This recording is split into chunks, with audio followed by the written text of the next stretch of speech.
ఈరోజు 10 సంవత్సరాల తర్వాత మాకు అవకాశం వచ్చినా కూడా ఎంత సంతోషంగా ఉంది అని అంటే, కొట్లాడితే పార్టీ కొరకు కష్టపడితే వెతికి వేటాడి వెంటాడి పదవులు ఇచ్చే పార్టీ కాంగ్రెస్ పార్టీ. ఏ మూలకున్నా ఎక్కడ ఉన్నా సరే, ఈరోజు విజయశాంతి గారికి వారు తెలంగాణ ఉద్యమంలో పనిచేసిండ్రు, కాంగ్రెస్ పార్టీ కోసం పనిచేసిండ్రు, బీజేపీ బీఆర్ఎస్ రహస్య ఒప్పందాన్ని తెలుసుకొని పార్టీలోకి మళ్ళీ వచ్చి తనకు అవకాశం ఇవ్వకపోయినా మళ్ళీ పార్టీ కొరకు ప్రచారం చేసినందుకు వారికి ఒక ఆడబిడ్డగా, తెలంగాణ ఆడబిడ్డగా అమ్మ సోనియా గాంధీ గారు మా పార్టీ అంత బ్లెస్సింగ్స్ ఇచ్చింది. ఒక సామాన్య కార్యకర్త నుంచి వచ్చిన శంకర్ నాయక్ గారికి అవకాశం ఇచ్చింది. నేను ఒకటే మాట రాజకీయం మాట్లాడదు, ఎందుకంటే కేసీఆర్ గారు మస్టర్ కోసమే అసెంబ్లీకి వస్తున్నాడు, ప్రజల కోసం కాదు. బీఆర్ఎస్ పార్టీ ఫ్రస్ట్రేషన్లో ఉంది. స్ట్రేచర్ గురించి మాట్లాడే స్థాయి ఎవరికి ఉంటుందంటే నియంతలకు ఉంటుంది. హిట్లర్ కూడా స్ట్రేచర్ గురించే మాట్లాడింది. మనుషులంతా సమానమే అనేది ప్రజాస్వామిక భావన. నేను చాలా గొప్ప, నా స్ట్రేచర్ ఉన్న వాళ్ళు ఎవరూ లేరు అనుకోవడం అనేది అహంభావం. హిట్లర్ కూడా ఏం చేసిండు, గోబెల్ అంటోని అబద్ధాలను ప్రచారం చేయడానికి ఒక మంత్రినే పెట్టిండు. ఇవాళ కేసీఆర్ చేస్తున్నది కూడా అదే. ఇవాళ జగదీష్ రెడ్డి చేసిన పని అదే. ఆయన ఆస్కార్ లెవెల్లో నటిస్తున్నాడు. 9 సంవత్సరాల అధికారంలో ఉండి ఎస్ఎల్బీసీ 8 కిలోమీటర్లు మీరు 300 కోట్లు తవ్వలేదు, మరి మీకు ఏడుపెట్లు వస్తున్నది?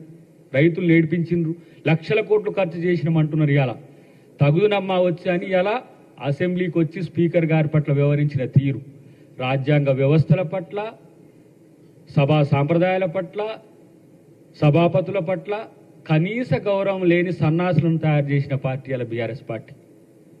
మీరు అనుకుంటున్నారు తెలంగాణ ఉద్యమంలో మేము తెగించి కొట్లాడినాం, మాకు నోరుంది, మేము ఏమైనా చేయొచ్చు అంటే, ఇగో ఇక్కడ ఉన్నాం. మీరు పండుకున్న రోజు కొట్లాడిన వాళ్ళం మేము, రాములక్కైనా నేనైనా. నా పార్టీ తెగించి తెలంగాణనిచ్చి ఒక ఆంధ్రప్రదేశ్లో పార్టీ అధికారాన్ని పోగొట్టుకున్నది, అయినా సరే తెలంగాణనిచ్చిన చరిత్ర కాంగ్రెస్ పార్టీది. మీ త్యాగాలు ఎక్కడున్నాయి? బీఆర్ఎస్ పార్టీ త్యాగాలు ఎక్కడున్నాయి?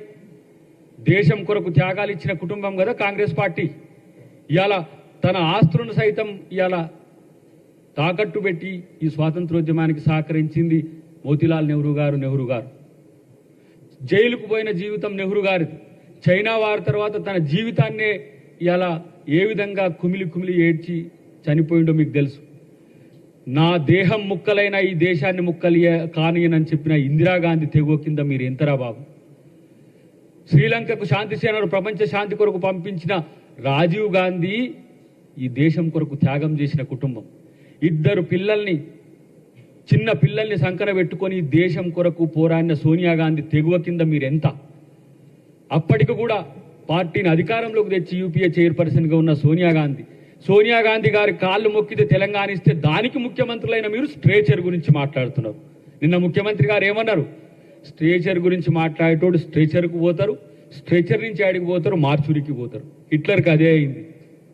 స్ట్రేచర్ గురించి మాట్లాడి హిట్లర్ ఏమైంది తెలుసా? చివరికి తనను తాను కాల్చుకొని చచ్చిండు కేసీఆర్. గుర్తుపెట్టుకో, నియంతల జీవితం చివరికి ఎక్కడికి వస్తుందో అది. ఫాల్స్ ప్రిస్టేజ్కి పోకు. నీకు అధికారం ఇచ్చిన రోజేమో అందలం ఎక్కి కూర్చొని అందరినీ కూర్చోబెట్టి ఇలా స్పీకర్లను గౌరవించిండ్రా? మీరు ప్రజాస్వామ్యాన్ని గౌరవించిండ్రా? ఒక దళితుడైన సిఎల్పి నాయకుడుగా ఉన్న బట్టి గారి యొక్క అధికారాన్ని తీసేసింది ఎటుపోయింది? సంపత్ గారిని, వెంకటరెడ్డి గారిని డిస్మిస్ చేసే హక్కు మీకు లేకుండా చేసిన రోజు ఎటుపోయింది? ఇలా మీకు ప్రజాస్వామ్యం గురించి గుర్తొస్తున్నది, మీకు ప్రజలు గుర్తొస్తున్నారు, మీకు నటులు ఇలా మీరు ఎట్లా నటిస్తున్నారో చూస్తున్నాం. కొంతమంది మీడియాలో కొంతమంది ఉన్న వాళ్ళని తీసుకొని పోయి మీరు నెలకు ₹1 కోటి ఇచ్చి బ్లాక్ మైకులు పెట్టించి ఇలా ముఖ్యమంత్రి గారిని తిట్టిస్తున్నారు. సిగ్గనిపించట్లేదా మీకు? మీరు తెలంగాణ ఆత్మగౌరవాన్ని, తెలంగాణ అస్తిత్వాన్నా? ఇలా బీఆర్ఎస్ పార్టీలో తెలంగాణ వాదం ఎక్కడిది? తెలంగాణ రాష్ట్ర సమితి అనే పదమే తీసేసి భారత రాష్ట్ర సమితిని పెట్టుకున్న దద్దమ్మలు మీరు. మీకు తెలంగాణ గురించి మాట్లాడే నైతిక హక్కు ఎక్కడి? బడికి రానోడు ఇలా పాఠాలు చెప్తున్నాడు, అసెంబ్లీకి రానోడు ఇలా నల్లికుట్ల వేషాలు వేసుకుంటా సన్నాసులతో, దద్దమ్మలతో ఇలా ముఖ్యమంత్రి గారి నుంచి మొదలు పెడితే స్పీకర్ గారి వరకు ఇట్లా చేస్తున్న విషయం గుర్తుపెట్టుకొని తస్మాత్ జాగ్రత్త. తెలంగాణ సమాజం మీ స్ట్రేచర్ను పాతాళంలోకి తొక్కింది. నీలాంటి నియంత్రణ తొక్కి ఇలా రాహుల్ గాంధీ గారి నేతృత్వంలో రేవంత్ రెడ్డి గారు ఈ రాష్ట్రానికి ముఖ్యమంత్రిగా అయ్యింది. నీకు ఇంత క్రెడెన్షియల్స్ ఉన్నాయి, నేను తెలంగాణ తెచ్చిన అది తెచ్చిన అని చెప్పి గఫాలు కొట్టుకున్నారు కదా. ప్రజలు ఎందుకు మిమ్మల్ని ఓడగొట్టినరో కనీసం ఆత్మపరిశీలన చేసుకోలేని సిగ్గులేని మీ బతుకులకు ఇవాళ స్పీకర్ గారిని అనే స్థితి వచ్చిందా? దళితుడిని ముఖ్యమంత్రి చేస్తా అన్న నువ్వు ఇలా దళితుడు స్పీకర్గా ఉంటే కూడా ఓర్వలేని స్థితిలో మీ పార్టీ పరిస్థితి వచ్చింది. కాబట్టి మిత్రులారా, ఈ అవకాశం నాకు పార్టీ సుదీర్ఘకాలం నేను పనిచేసిన తర్వాత నన్ను గౌరవించి నా కుటుంబాన్ని నన్ను ఒక మంచి దృష్టితో చూసి నాకు ఇచ్చింది పార్టీకి. నా సేవలు మహేష్ కుమార్ గౌడ్ గారు ఎప్పుడు ఇచ్చినా నేను పార్టీకి నేను సహకరిస్తూనే ప్రభుత్వంలో తెలంగాణ అమరవీరుల యొక్క ఆకాంక్షల్ని, తెలంగాణ ఉద్యమకారుల యొక్క ఆకాంక్షల్ని, తెలంగాణ సమాజపు ఆకాంక్షల్ని ప్రభుత్వం దృష్టికి తీసుకుపోవడమే కాకుండా పేదల గొంతులుగా, యువత గొంతులుగా, మహిళ ఇతరత్ర ఎవరైతే బాధితుల గొంతులుగా మేము ఉండడానికి ఇలా మేము ముందుకొస్తాం. సామాజిక న్యాయానికి పెద్దపీట వేసే కాంగ్రెస్ పార్టీ. ఎందుకంటే నేను ఆ రోజు కూడా చెప్పిన, చివరిగా ఒక్క మాట చెప్పి ముగిస్తా. తెలంగాణ ఉద్యమంలో మేము పాల్గొన్న రోజు తెలంగాణ ఇవ్వకపోతే అమ్మ మళ్ళీ మేము బజార్లకు వచ్చి కొట్టాడాల్సి వస్తుంది, మీరు తెలంగాణ ఇవ్వమని మేము అడిగితే తెలంగాణ ఇచ్చిన తర్వాత జాయింట్ యాక్షన్ కమిటీ వాళ్ళందరినీ పిలిచి ఆమె మీరు రాజకీయ భవిష్యత్తును మాతో చూసుకోండి, మేము అవకాశాలు కల్పిస్తామంటే అమ్మ మీరు తెలంగాణకు జీవితం ఇచ్చిన వాళ్ళు మా జీవితాలను మీకు మీ పార్టీకి ఇస్తామని చెప్పి వచ్చినాం. మాకు అవకాశాలు ఇచ్చింది, ఎమ్మెల్యేగా పోటీ చేయడానికి అవకాశాలు ఇచ్చింది. ఒకసారి టికెట్ ఇవ్వకపోయినా ఈ పార్టీని అధికారంలోకి చేసేందుకు మేము కూడా ఉడతా భక్తిగా సహకరించాలని అలా కొట్లాడినాం. ఈ రాష్ట్రంలో అమ్మకు బహుమతిగా ఈరోజు రాష్ట్రంలో కాంగ్రెస్ పార్టీని అధికారంలోకి తెచ్చినాం.